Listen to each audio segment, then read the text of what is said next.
Buah pinggang merupakan satu organ yang mempunyai pelbagai fungsi yang penting. Ia berperanan untuk membuang bahan-bahan buangan dan lebihan cecair daripada badan, membantu menghasilkan sel darah merah, membantu mengekalkan tulang yang kuat dan berfungsi mengekalkan jumlah mineral yang betul dalam darah. Penyakit buah pinggang ini boleh berlaku kepada sesiapa saja.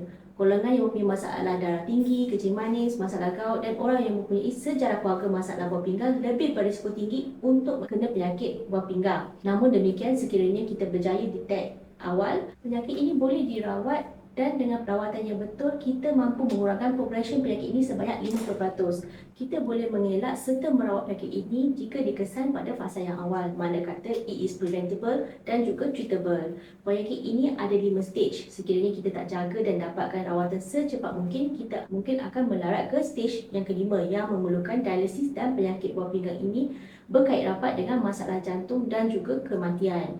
Jadi hari ini saya ingin kongsikan dengan anda semua tentang tanda-tanda awal sakit buah pinggang dan cara untuk mengawal penyakit ini. Tanda-tanda yang pertama adalah keletihan. Majoriti pesakit buah pinggang melaporkan merasa letih sekitar 70%. Ada banyak faktor yang menyebabkan keletihan ini, iaitu kekurangan pengaliran oksigen, badan banyak menghasilkan lactic acid, masalah fosfat yang tinggi dan juga kehilangan otot dengan kadar yang lebih cepat.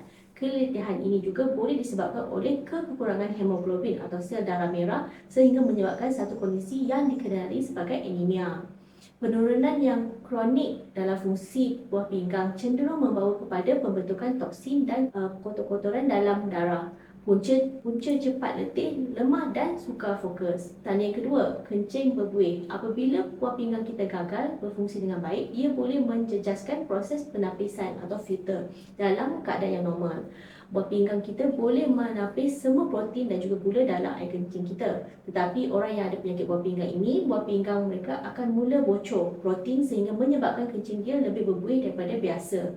Tanda yang ketiga, bengkak kaki. Kegagalan buah pinggang untuk berfungsi akan menyebabkan air yang berlebihan tidak dapat disingkirkan dari badan. Ini akan menyebabkan kaki, pergelangan kaki atau tangan menjadi bengkak. Bengkak pada bahagian kaki juga boleh menjadi tanda kepada masalah penyakit jantung, penyakit hati dan juga masalah urat kaki yang kronik. Masalah bengkak ini turut boleh berlaku pada bahagian muka dan mata. So, muka nampak sembab.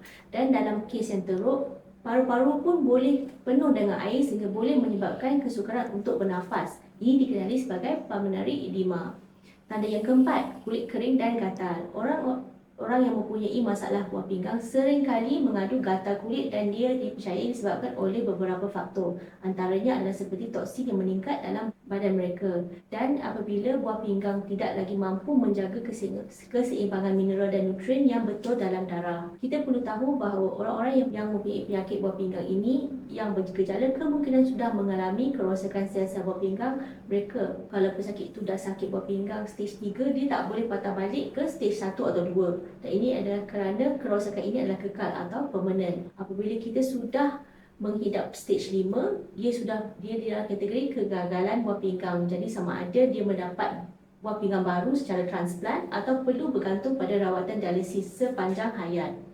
Jika anda tidak mengamalkan gaya hidup yang sihat, masih belum terlewat untuk mengubahnya. Mulakan hidup baru dengan menjalani ujian saringan sebelum membuat pemeriksaan berkala sekurang-kurangnya setahun sekali.